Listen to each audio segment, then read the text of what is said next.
وحات كل راعي دكان هويو وحات كل راعي دكان هويو وانا لما قراني عقلي وحقوق الله وانا لما قراني عقلي وحقوق الله عنتي معان وميلان هوي لقا أوراني يليون عنتي معان وميلان هوي لقا أوراني يليون عنتي معان وميلان هوي لقا أوراني يليون عنتي معان xeebteeda ayaan joognaa halkan ayaanu caawa seexanay ilaahay ayaanu uga mahadnaqanaa nabadda iyo baraarada iyo barwaaqada uu na siiyay waxay dadkani ka soo baxeen gobolka Mudug Gaalkacyo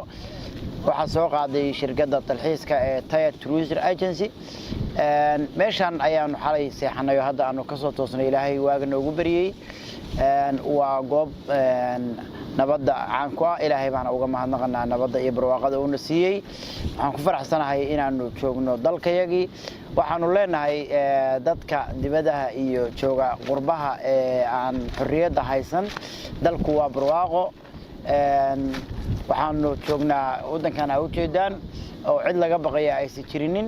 wadankaaga ku dalxiis wax ka wanaagsan ma leh wadan aan lahayn waa dareen ku joog dalka hal yimaado dalka hal imaansado kalluun baa cunay xagaana seexanay cid kula hadalsan ma leh hantiye macaan waa mid hooy laga oranay meelaha kale way soo document way soo draft way soo passport nafta laga jaraya laakiin wadankan waa xalaal weeye waa iska raaxaysanaysa cid kula hadalsan ma leh marka waxa la wadanka hal imaansado garaacad baan joognaa aad iyo aad baan u faraxsanahay meeshaan quruxda badan leh joogan aad ku macaan leh inaan waqti ku qaadano runtii waa wax naftu muhaanayso waxaan uga mahad celinaynaa shirkadda Taya Tourism oo runtii isku hawshay in ayadu ka meel dhaliso dalxiiskan runtii dalkeenu waa dal aad iyo aad maaragtay wax kasta ugu wanaagsan haday noqoto dalxiiska haday noqoto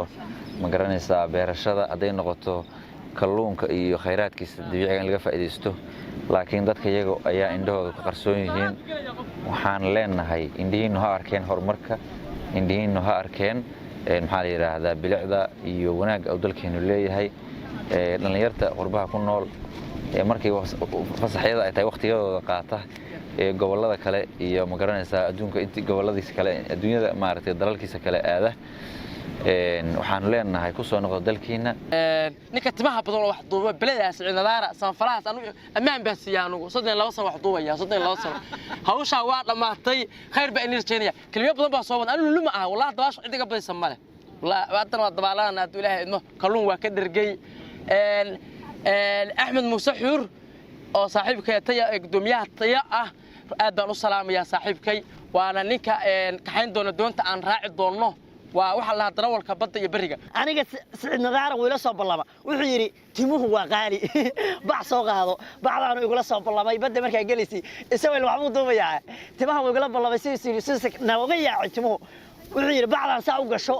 timaha hadii uu ku reeyahay ana waxaan ku yiri maadaama aan markaan gaalkacyo ka soo dagay aan ID-gi hadii uu ku reeyo timaha ka qaatay waa ballan baan ku yiri suldaan waan qaatay hadii uu ku reeyahay bacdan saasa u sitaa Saciid Nadaara waagiis hore ka joogi jiray marka madowga hadii Kiyaanka markii roobdo bacahay madaxa gasadaan qashka halkaas ka soo qaada maleynaya waxaan leenahay dalxiisku hadii ku reeyahay inaba caadi ma ahan garacad been ku dabaashaadana Tayo hadii ku reeyahay Tayana waa international iyaduna ma aha local marna qurbaha iyadoo wax dalxiisinaysa la arkaya Ahmed Muuse ma sha Allah waxaan leenahay saaxiib macaan gudoomiye halka nooga siixay waxaan ugu ceebeenin idinkuna ma garanaysaan dalxiiska hadii ku reeyahay dalxiiskeena kan ku xiga waxaan rajaynayaa inagoo ballaaran halkii nabadi buuxda sama lagu barista jacaylka beer